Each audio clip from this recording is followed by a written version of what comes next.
ನಮಸ್ಕಾರ. ಭಾರತೀಯ ಆರ್ಥಿಕ ಸುದ್ದಿಯ 16 ಆಗಸ್ಟ್ ಬೆಳಗ್ಗೆ 6 ಗಂಟೆಯ ಆವೃತ್ತಿಗೆ ಸ್ವಾಗತ. ಈ ಸುದ್ದಿ ಆವೃತ್ತಿಯನ್ನು ನಿಮಗೆ ತಂದಿರುವವರು ಭಾವನಾ. ಇತ್ತೀಚಿನ ಸುದ್ದಿಗಳನ್ನು ಆಲಿಸಿ. ಸೆನ್ಸೆಕ್ಸ್ 78,925 71 ಪಿಟಿಎಸ್ 0.09% ಕುಸಿದಿದೆ. ಅತಿ ಹೆಚ್ಚು ಲಾಭ. ಭಾರತಿ ಏರ್ಟೆಲ್ 2.73% ಏರಿಕೆಯಾಗಿದೆ. ಅತಿ ಹೆಚ್ಚು ನಷ್ಟ. ಏಷ್ಯನ್ ಪೇಂಟ್ಸ್ 2.15% ಕುಸಿದಿದೆ.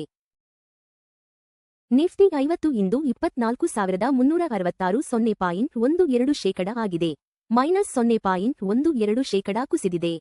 ಎನ್ಎಸ್ಇಯ ಅಗ್ರ 50 ಕಂಪನಿಗಳನ್ನು ಟ್ರ್ಯಾಕ್ ಮಾಡುತ್ತದೆ. ಸೆನ್ಸೆಕ್ಸ್ ಮತ್ತು ನಿಫ್ಟಿ 50 ಅಲ್ಪ ಕುಸಿತದೊಂದಿಗೆ ವಹಿವಾಟು ಮುಕ್ತಾಯಗೊಳಿಸಿವೆ. ಬಿಎಸ್ಇ ಸೆನ್ಸೆಕ್ಸ್ (0.09%) ಕುಸಿದು 78,925ಕ್ಕೆ ಮತ್ತು ಎನ್ಎಸ್ಇ ನಿಫ್ಟಿ 50 (0.12%) ಕುಸಿದು 24,366ಕ್ಕೆ ವಹಿವಾಟು ಮುಗಿಸಿವೆ. ಮಾರುಕಟ್ಟೆ ತಜ್ಞರ ಪ್ರಕಾರ 24,150 ಪ್ರಮುಖ ಬೆಂಬಲ ಮಟ್ಟದೊಂದಿಗೆ ಈ ಕ್ರೋಢೀಕರಣ ಹಂತವು ಮುಂದುವರಿಯುವ ಸಾಧ್ಯತೆಯಿದೆ. ಚಿನ್ನದ ಬೆಲೆ ಪ್ರತಿ ಟ್ರಾಯ್ ಔನ್ಸ್ಗೆ $4,380 ಮತ್ತು 40 ಸೆಂಟ್ಗೆ ಸ್ಥಿರ. ಬೆಳ್ಳಿ ಶ್ರೀ 1.26% ಏರಿಕೆ. ಚಿನ್ನದ ಬೆಲೆಯು ಪ್ರತಿ ಟ್ರಾಯ್ ಔನ್ಸ್ಗೆ $0.02 ಅಲ್ಪ ಏರಿಕೆಯೊಂದಿಗೆ $4,380 ಮತ್ತು 40 ಸೆಂಟ್ಗೆ ಸ್ಥಿರವಾಯಿತು. ಇದೇ ವೇಳೆ ಬೆಳ್ಳಿಯ ಬೆಲೆಯು ಪ್ರತಿ ಟ್ರಾಯ್ ಔನ್ಸ್ಗೆ $1.26 ಜಿಗಿದು $64 ಮತ್ತು 99 ಸೆಂಟ್ಗೆ ತಲುಪಿತು. ಹಾರ್ಮುಜ್ ಪೂರೈಕೆ ಅಪಾಯಗಳ ನಡುವೆ ಕಚ್ಚಾ ತೈಲ ಬೆಲೆ ಪ್ರತಿ ಬ್ಯಾರೆಲ್ಗೆ $82 ಮತ್ತು 40 ಸೆಂಟ್ಗೆ ಮುಕ್ತಾಯ. ಕಚ್ಚಾ ತೈಲ ಬೆಲೆಯು $1.29 ಏರಿಕೆಯಾಗಿ ಪ್ರತಿ ಬ್ಯಾರೆಲ್ಗೆ $82 ಮತ್ತು 40 ಸೆಂಟ್ಗೆ ತಲುಪಿದೆ. ರಷ್ಯಾ ಮತ್ತು ಹಾರ್ಮುಜ್ ಜಲಸಂಧಿಯಿಂದ ಹೆಚ್ಚುತ್ತಿರುವ ಪೂರೈಕೆ ಅಪಾಯಗಳ ಹಿನ್ನೆಲೆಯಲ್ಲಿ ಭಾರತೀಯ ಸರ್ಕಾರಿ ಸ್ವಾಮ್ಯದ ಸಂಸ್ಕರಣಾಗಾರಗಳು ಮುಂಚಿತವಾಗಿಯೇ ಸ್ಪಾಟ್ ಕಚ್ಚಾ ತೈಲವನ್ನು ಖರೀದಿಸಲು ಮುಂದಾಗುತ್ತಿವೆ. ಭಾರತದ ಜುಲೈ ತಿಂಗಳ ಡಬ್ಲ್ಯೂಪಿಐ ಹಣದುಬ್ಬರ (9.78%ಕ್ಕೆ ಅಲ್ಪ ಇಳಿಕೆ. ಇಂಧನ ಬೆಲೆಗಳು ಇಳಿಕೆಯಾದ ಹಿನ್ನೆಲೆಯಲ್ಲಿ ಭಾರತದ ಸಗಟು ಬೆಲೆ ಸೂಚ್ಯಂಕ ಡಬ್ಲ್ಯೂಪಿಐ ಆಧಾರಿತ ಹಣದುಬ್ಬರವು ಜುಲೈನಲ್ಲಿ (9.78%ಕ್ಕೆ ಅಲ್ಪ ಇಳಿಕೆಯಾಗಿದೆ. ಆದಾಗ್ಯೂ ಪ್ರಾಥಮಿಕ ವಸ್ತುಗಳ ಹಣದುಬ್ಬರವು ಜೂನ್ನಲ್ಲಿದ್ದ (7%ಕ್ಕೆ ಹೋಲಿಸಿದರೆ ಜುಲೈನಲ್ಲಿ ವಾರ್ಷಿಕ ಆಧಾರದ ಮೇಲೆ (8.52%ಕ್ಕೆ ಏರಿಕೆಯಾಗಿದೆ. ಭಾರತದ ಬೆಳವಣಿಗೆಗೆ ಸೆಮಿಕಂಡಕ್ಟರ್ ಚಿಪ್ಸ್ ಮತ್ತು ಪರಮಾಣು ಶಕ್ತಿಗೆ ಪ್ರಧಾನಿ ಮೋದಿ ಆದ್ಯತೆ.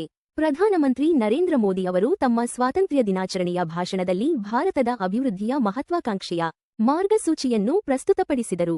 ದೇಶದ ಕಾರ್ಯತಂತ್ರದ ಪ್ರಮುಖ ಭಾಗವಾಗಿ ಸೆಮಿಕಂಡಕ್ಟರ್ ಚಿಪ್ ತಯಾರಿಕೆ ಮತ್ತು ಪರಮಾಣು ಶಕ್ತಿಯ ವಿಸ್ತರಣೆಗೆ ಅವರು ಒತ್ತು ನೀಡಿದರು. ಜುಲೈ ವೇಳೆಗೆ ಭಾರತೀಯ ಮ್ಯೂಚುವಲ್ ಫಂಡ್ $85.76 ಲಕ್ಷ ಕೋಟಿಗೆ ಏರಿಕೆ. ಬಲವಾದ ಈಕ್ವಿಟಿ ಒಳಹರಿವಿನಿಂದಾಗಿ ಕಳೆದ ಸ್ವಾತಂತ್ರ್ಯ ದಿನಾಚರಣೆಯಿಂದ ಮ್ಯೂಚುವಲ್ ಫಂಡ್ ನಿರ್ವಹಣೆಯಲ್ಲಿನ ಆಸ್ತಿ $9.5 ಲಕ್ಷ ಕೋಟಿಯಷ್ಟು ಭಾರೀ ಜಿಗಿತ ಕಂಡಿದೆ. ಇದರೊಂದಿಗೆ ಉದ್ಯಮದ ಒಟ್ಟು ಜುಲೈ 2026 ವೇಳೆಗೆ $85.76 ಲಕ್ಷ ಕೋಟಿಗೆ ತಲುಪಿದೆ. ಪೇಟಿಎಂ ಷೇರುಗಳು ಈ ವಾರ %11 ಜಿಗಿತ. ಭಾರೀ ಚೇತರಿಕೆ. ಪೇಟಿಎಂನ ಮಾತೃ ಸಂಸ್ಥೆಯಾದ ON97 ಕಮ್ಯುನಿಕೇಷನ್ಸ್ ಈ ವಾರ %11 ಲಾಭ ದಾಖಲಿಸಿದ್ದು, ಇದು ಕಳೆದ 4 ತಿಂಗಳಲ್ಲೇ ಅತಿ ದೊಡ್ಡ ಸಾಪ್ತಾಹಿಕ ಏರಿಕೆಯಾಗಿದೆ. ಧನಾತ್ಮಕ ಮಾರುಕಟ್ಟೆ ಭಾವನೆಗಳು ಈ ರ್ಯಾಲಿಗೆ ಪ್ರಮುಖ ಕಾರಣವಾಗಿವೆ. $1 ಬಿಲಿಯನ್ ಭಾರತೀಯ ಐಪಿಒಗಾಗಿ ಬ್ಯಾಂಕ್ಗಳನ್ನು ಆಯ್ಕೆ ಮಾಡಿದ ಕ್ವೆಸ್ಟ್ ಗ್ಲೋಬಲ್. ಸಿಂಗಾಪುರ ಮೂಲದ ಇಂಜಿನಿಯರಿಂಗ್ ಸೇವೆಗಳ ಸಂಸ್ಥೆಯಾದ ಕ್ವೆಸ್ಟ್ ಗ್ಲೋಬಲ್ ಭಾರತದಲ್ಲಿ ತನ್ನ ಮುಂಬರುವ $1 ಬಿಲಿಯನ್ ಆರಂಭಿಕ ಸಾರ್ವಜನಿಕ ಕೊಡುಗೆಯನ್ನು ಐಪಿಒ ನಿರ್ವಹಿಸಲು ಆಕ್ಸಿಸ್ ಕ್ಯಾಪಿಟಲ್ ಸೇರಿದಂತೆ ಪ್ರಮುಖ ಬ್ಯಾಂಕ್ಗಳನ್ನು ನೇಮಿಸಿದೆ ಎಂದು ವರದಿಯಾಗಿದೆ. $1 ಬಿಲಿಯನ್ ಭಾರತೀಯ ಐಪಿಒಗಾಗಿ ಬ್ಯಾಂಕ್ಗಳನ್ನು ಆಯ್ಕೆ ಮಾಡಿದ ಕ್ವೆಸ್ಟ್ ಗ್ಲೋಬಲ್ ಮುಂದಿನ ವಾರ 5 ಕಂಪನಿಗಳು $5,499 ಕೋಟಿ ಸಂಗ್ರಹಿಸಲು ಸಜ್ಜಾಗಿರುವ ಹಿನ್ನೆಲೆಯಲ್ಲಿ ಈ ಬೆಳವಣಿಗೆ ನಡೆದಿದೆ.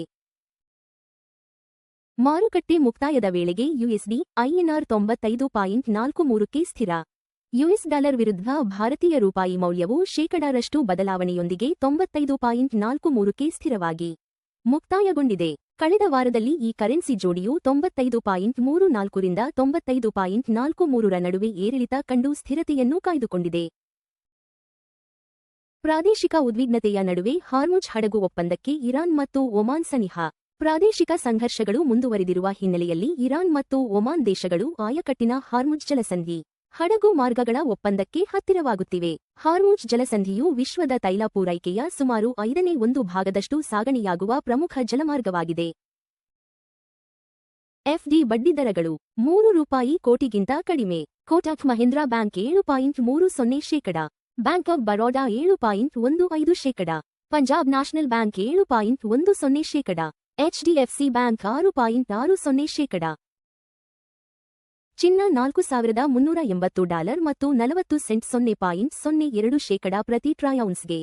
ಅಂದಾಜು ಸಮ $1,34,394 ಪ್ರತಿ 10 ಗ್ರಾಂಗೆ. ಚಿನ್ನದ ಬೆಲೆ 0.02% ಏರಿಕೆಯಾಗಿದೆ. ಹಿಂದಿನ ಮುಕ್ತಾಯ $4,329 ಮತ್ತು 60 ಸೆಂಟ್ರಿಂದ. ಚಿನ್ನದ ಬೆಲೆಗಳು ಜಾಗತಿಕ ಬೇಡಿಕೆ, ಡಾಲರ್ ಬಲ ಮತ್ತು ಹಣದುಬ್ಬರ ನಿರೀಕ್ಷೆಗಳನ್ನು ಪ್ರತಿಬಿಂಬಿಸುತ್ತವೆ. ಬೆಳ್ಳಿ $64 ಮತ್ತು 99 ಸೆಂಟ್ $1.26 ಪ್ರತಿ ಟ್ರೈ-ಔನ್ಸ್ಗೆ. ಅಂದಾಜು ಸಮ $1,994 ಪ್ರತಿ 10 ಗ್ರಾಂಗೆ. ಬೆಳ್ಳಿ ಬೆಲೆ 1.26% ಏರಿಕೆಯಾಗಿದೆ. ಹಿಂದಿನ ಮುಕ್ತಾಯ $64 ಮತ್ತು 18 ಸೆಂಟ್ರಿಂದ. ಬೆಳ್ಳಿ ಬೆಲೆಗಳು ಕೈಗಾರಿಕಾ ಬೇಡಿಕೆ, ಸೌರಶಕ್ತಿ ಮತ್ತು ಕೇಂದ್ರ ಬ್ಯಾಂಕ್ ನೀತಿಗಳೊಂದಿಗೆ ಸಂಬಂಧ ಹೊಂದಿವೆ. WTI ಕಚ್ಚಾ ತೈಲ $82 ಮತ್ತು 40 ಸೆಂಟ್ $1.29 ಪ್ರತಿ ಬ್ಯಾರೆಲ್ಗೆ ವಹಿವಾಟು ನಡೆಸುತ್ತಿದೆ. ತೈಲ ಬೆಲೆ 1.29% ಏರಿಕೆಯಾಗಿದೆ. ಹಿಂದಿನ ಮುಕ್ತಾಯ $81 ಮತ್ತು 35 ಸೆಂಟ್ರಿಂದ. ಕಚ್ಚಾ ತೈಲ ಬೆಲೆಗಳು ಭಾರತದ ಇಂಧನ ವೆಚ್ಚ ಮತ್ತು ಹಣದುಬ್ಬರವನ್ನು ಗಣನೀಯವಾಗಿ ಪ್ರಭಾವಿಸುತ್ತವೆ. US $95 ಮತ್ತು 43 ಸೆಂಟ್ಗೆ ಭಾರತೀಯ ರೂಪಾಯಿ ವಿರುದ್ಧ ವ್ಯಾಪಾರವಾಗುತ್ತಿದೆ. ರೂಪಾಯಿ ದುರ್ಬಲಗೊಂಡಿದೆ. ಹಿಂದಿನ ಮುಕ್ತಾಯ $95 ಮತ್ತು 43 ಪೈಸಾರಿಂದ. ದುರ್ಬಲ ರೂಪಾಯಿ ಆಮದು ವೆಚ್ಚವನ್ನು ಹೆಚ್ಚಿಸುತ್ತದೆ, ಆದರೆ ಐಟಿ ಮತ್ತು ಫಾರ್ಮಾ ರಫ್ತುದಾರರಿಗೆ ಪ್ರಯೋಜನವಾಗುತ್ತದೆ. ಎಲ್ಪಿಜಿ ಸಿಲಿಂಡರ್ ಬೆಲೆಗಳು ಪ್ರಮುಖ ನಗರಗಳು. ಚೆನ್ನೈ $957 ಮತ್ತು 50 ಪೈಸಾ, $2,906. ಬೆಂಗಳೂರು $944 ಮತ್ತು 50 ಪೈಸಾ, $2,821. ಹೈದರಾಬಾದ್ $994, $2,985. ಆಂಧ್ರಪ್ರದೇಶ $966 ಮತ್ತು 50 ಪೈಸಾ, $2,921 ಮತ್ತು 50 ಪೈಸಾ.